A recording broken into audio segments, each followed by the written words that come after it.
Halo Bobers, ketemu lagi di channel bobocantik.com. Sambil menemani masa-masa karantina kita, dan kebetulan lagi semangat juga nih buat lanjutin videonya. Yang pasti terima kasih buat yang udah nonton dan udah komen. Kalian bener-bener bikin semangat Bocan buat lanjutin video ini berkobar kembali ya. Dan ini adalah video perjalanan menuju Kawah Wurung yang part keduanya nih Bobers. Jadi di video pertama udah 17 menit tapi kita belum sampai juga. Ini adalah lanjutan dari perjalanan di video pertama kemarin. Buat Bobers yang belum lihat seperti apa video pertamanya, bisa dicek di channel Bocan. Nah, buat yang udah lihat, mari kita lanjutkan perjalanan ini. Perjalanan panjang menuju Kawah Wurung yang rasanya gak habis-habis Bobers. Jadi ini udah masuk ke jam 4:05.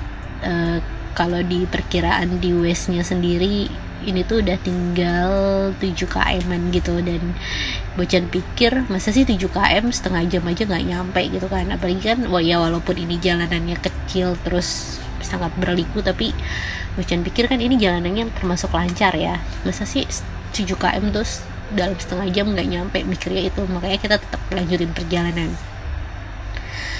Nah, ini udah bener-bener ada di dataran tinggi-tinggi sekali Bobers. Dan jalanannya juga sangat kecil. Di beberapa titik sebelah kirinya tuh bener-bener jurang. Jadi Bocan sih nggak kebayang aja kalau misalnya di tikungan yang sebelahnya jurang harus papasan sama mobil lain tuh gimana, tuh nggak kebayang pusingnya tuh gimana gitu. Untungnya sih kita papasan sama mobil lain tuh di saat jalanannya memungkinkan untuk dilalui 2 kendaraan. Mungkin masih dilindungi Tuhan juga cie. Ya masih dilindungi, kalau nggak dilindungi nggak mungkin bikin video ini kan. Nah terus ini kita udah masuk lagi sampai ke perkebunan. Nah dia ada petunjuknya Kawah Wurung, masih terus ke sana tapi nggak dijelasin berapa km. Nah tadi kan yang di pas jalanan kecil tadi tuh udah 7 km ya. Nah setelah masuk perkebunan ini 7 km nya tuh udah habis. Tapi si Waze-nya tuh seenaknya nambahin 3 km lagi dong Bobers. Terus Bocan pikir ya oke lah, ini masih jam 4, belum setengah 5, dan 3 km tuh pikirnya dikit deket gitu kan. Jadi kita tetap lanjut. Nah ini di sini banyak truk-truk pengangkut hasil perkebunan sayur-sayur yang ada di sini nih Bobers. Termasuk truk yang tergelincir di video pertama juga, itu kayaknya emang salah satu truk pengangkut sayuran dari perkebunan sini. Dan yang pasti ini tuh udah berada di dataran yang tinggi-tinggi sekali. Dan kita ketemu sama desa lagi Bobers. Rasanya sih seneng banget ketemu sama tempat kehidupan lagi gitu. Setelah lewatin jalanan yang isinya pohon semua, ketemu desa tuh berasa udah lega gitu. Dan mikirnya udah deket, tenang, hari udah deket, hari udah di sini udah semangatnya tuh udah naik lagi nih. Nggak sia-sia nih, sampai nih kayaknya nih, sampai nih kita nih ke Kawah Wurung nih, udah deket nih gitu kan. Tapi setelah kita sampai di ujung jalan desa ini Bobers, jalanannya mulai hancur.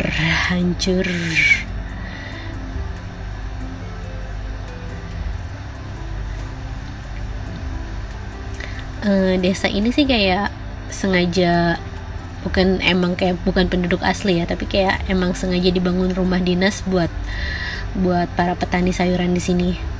Makanya tadi Bobers bisa lihat rumahnya juga agak mirip gitu.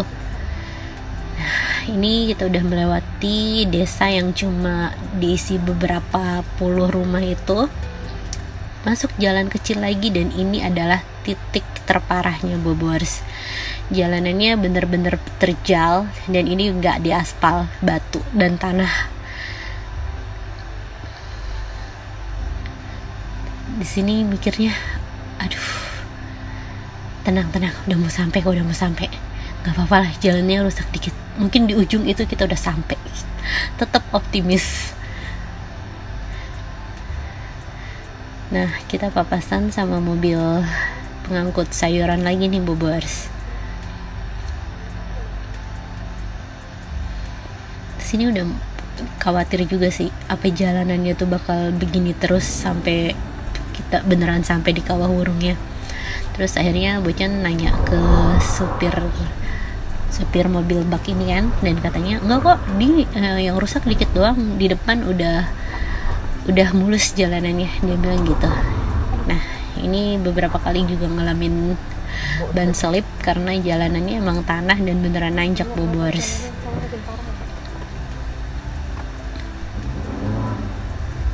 Jalannya terjal semua ya, jalannya batu semua ya. Oh sini aja. Tadi mas.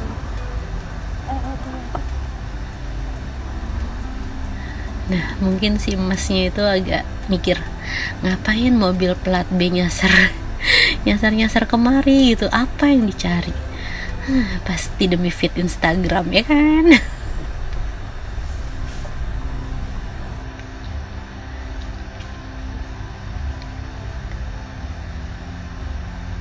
Nah si masnya bilang jalanannya yang rusak cuma dikit kok, tapi ternyata ini jalanannya rusak terus Bobors.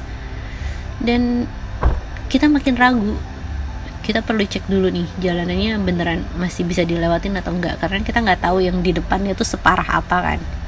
Jadi setelah suami cek sebentar dan kita kayaknya masih tetap bisa maju, akhirnya oke, kita lanjutin terus. Dan ini tuh udah bisa kelihatan kan bukitnya di sana, dan berharapnya tuh udah deket, udah kita mau sampai gitu kan. Ternyata jalanannya masih separah ini Bobors. Dan ini udah 16.20 ya, setengah 5-an gitu. Nah makin galau kan, setengah 5 belum sampai, puter balik. Tapi ini kita udah sampai, tinggal di depan doang, masa mau puter balik gitu. Oke kita lanjutin. Aduh beneran ini nekat.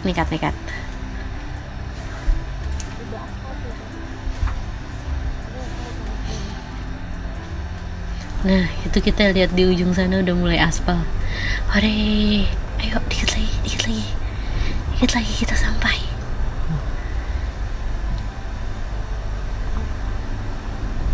Kirain aspalnya tuh sampai selesai Bobors, ternyata aspalnya cuma PHP. Di sini jalanannya rusak lagi. Dan ini udah 16.40. Bocan punya ide, udah kita nggak usah kesana, tapi kita punya drone. Kalau emang jaraknya udah deket, kita bisa lihat Kawah Wurungnya lewat drone. Seenggaknya dapet gambar. Ini beneran budak konten, maaf ya Bobors. Tapi emang udah dasar bukan rezeki Bocan buat lihat Kawah Wurung sih kayaknya, atau emang udah kesorean gitu. Jadi walaupun mau pakai drone ya tetap aja nggak bisa ngelihat karena udah sore dan ketutup kabut. Tapi Bobors bisa lihat lah sedikit pemandangannya seindah ini tuh, perbukitannya. Terus aduh ini indah banget sih, sayangnya ketutup kabut dikit-dikit, tapi kalau nggak ada kabutnya mungkin pemandangannya bener-bener keren banget sih Bobors. Dan walaupun nggak bisa lihat Kawah Wurungnya, tapi bisa lihat cuplikan sedikit keindahan bukit yang ada di Kawah Wurung ini, rasanya Bocan mencoba ikhlas. Akhirnya setelah puas ngedrone, kita putar balik buat pulang. Dan untung banget ya Bobors, suami tuh sempat ngecek kalau di depannya itu jurang dalam. Kalau suami nggak ngecek dan kita kebablasan dikit, aduh gak kebayang. Pokoknya beneran harus hati-hati dan pastiin jalanannya dulu. Nah setelah berhasil muter balik, kita bisa lihat pemandangan. Terus kita bisa lihat lagi, kok kabutnya mulai ngilang ya, pemandangannya bagus banget. Oke, kita terbangin drone lagi dong. Beneran gak mau rugi, kita mau dapetin footage sebanyak-banyaknya karena ngerasa udah sejauh ini.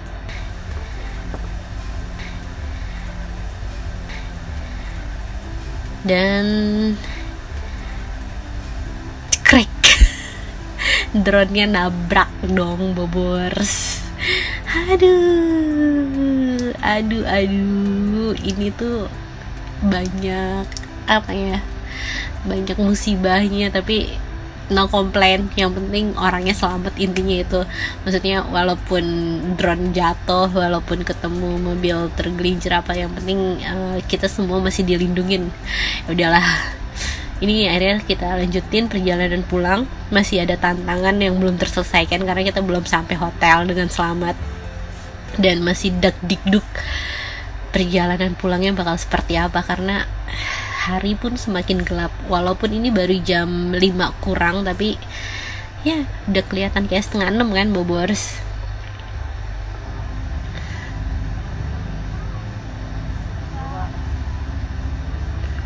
Tuh, ini desanya nggak terlalu besar sih, cuma kayak beberapa puluh rumah doang ya.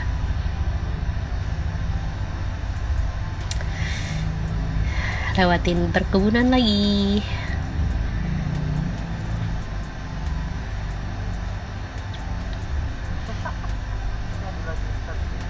Ini pulang sambil deg-degan juga sih, deg-degan, aduh drone rusak gak ya, jatuh nabrak pohon. Sebenarnya ini pelajaran buat suami sih, Bobors, karena suami tuh terlalu pede. Dia pede, apapun yang dipegang dia katanya gak akan jatuh, dan dia tahu rasa kan, drone-nya jatuh.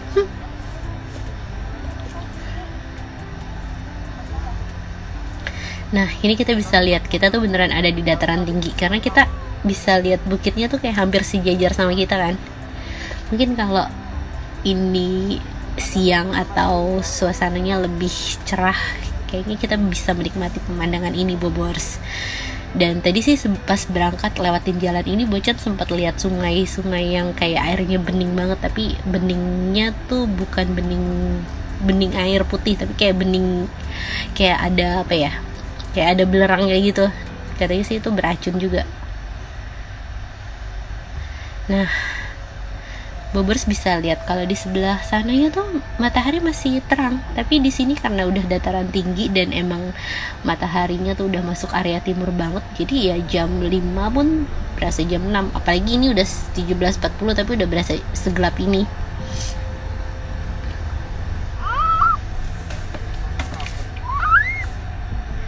Akhirnya nggak bisa dihindarin, kita harus melewati jalanan curam ini gelap-gelapan, Bobors. Sepanjang jalan ini gak usah ditanya ya, pasti berdoa, dan ini tuh takut banget. Maksudnya ya pasti takut lah, maksudnya bukan cuma takut kecelakaan, tapi takut ada apa lah ya, Bobors tau lah. Tuh udah gitu anak Bocan tuh teriak-teriak mulu. Bocan tuh takut ada yang godain, terus takut si kakak nyeletuk, "Mah di sana apa tuh, Mah?" Aduh, jangan sampai deh mereka nanya kayak gitu. Untungnya sih enggak, Bobors, alhamdulillahnya enggak, mereka enggak ada yang nanya aneh-aneh. Dan ya intinya sampai hotel pun enggak ada gangguan macam-macam seperti itu. Tapi ngelewatin jalanan kayak gini, siapa yang kagak horor ya kan? Dan ini kan bulan puasa ya, Bobors. Biasanya sih kalau bulan puasa tuh Bocan lebih pemberani karena mikir setan di kerangkeng gitu kan. Tapi walaupun bulan puasa, kalau datang ke rumahnya setan ya hutan gitu kan, pasti banyak setan ya. Siapa yang nggak takut digangguin? Aduh, beneran ini cari penyakit sendiri ya. Aduh.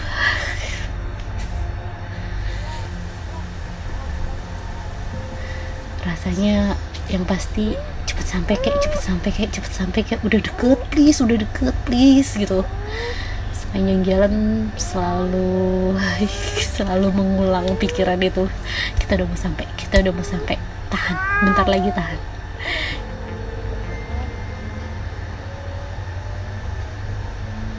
Nah,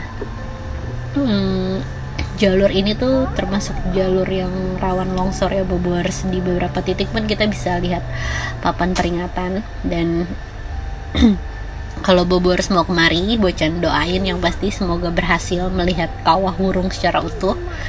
Dan kalau kemari jangan saat musim hujan, karena selain rawan longsor, terus karena ini di dataran tinggi juga, yang pasti kalau musim hujan kabutnya lebih banyak, dan itu kan sangat mengganggu jarak pandang dan sangat rawan untuk kecelakaan sih.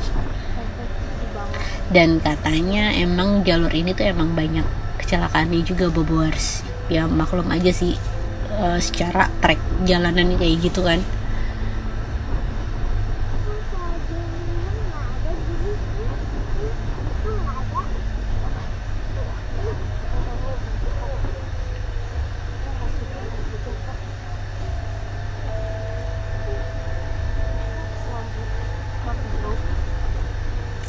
Ini selama lewatin jalanan ini mata Bocan cuma mau fokus ke depan, nggak mau nengok ke kiri kanan karena takut menangkap sesuatu yang tidak diinginkan. Nah ini salah satu turunan yang paling terjal nih kayaknya Bobowers. Tadi kemarin ada yang komen ini namanya tanjakan eret-eret ya.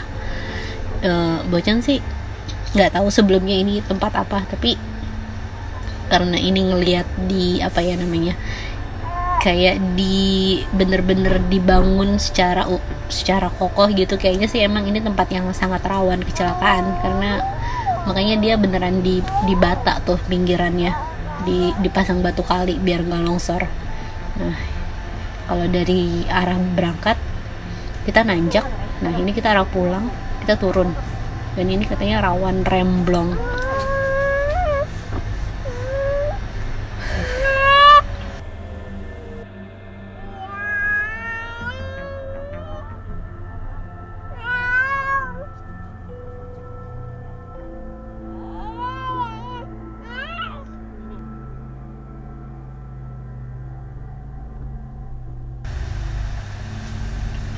Bocan di sini bertanya-tanya nih, kita udah lewatin tempat mobil bak tergelincir tadi belum ya?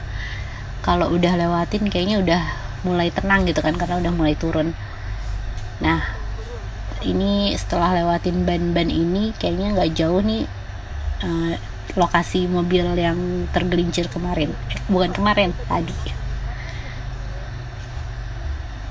Dan bener, ternyata beberapa menit kemudian kita sampai di lokasi mobil yang tadi sore sempat tergelincir, dan ternyata belum diangkat nih Bobowers.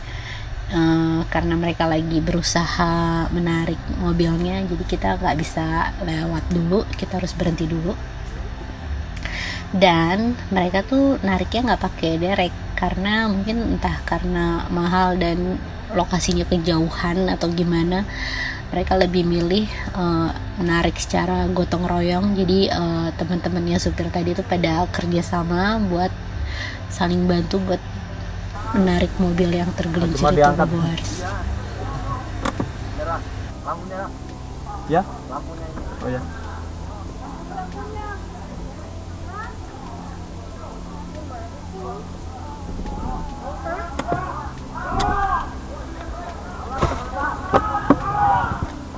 Pakai orang loh, bukan pakai itu.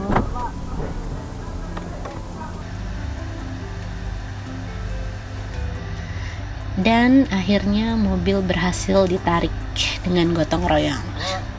Salah satu tradisi yang sangat patut ditiru, gotong royongnya sangat kuat. Tapi sebenarnya gotong royongnya nggak cuma ada di pedesaan aja ya Bobowers, di Jakarta juga ada gotong royong kan.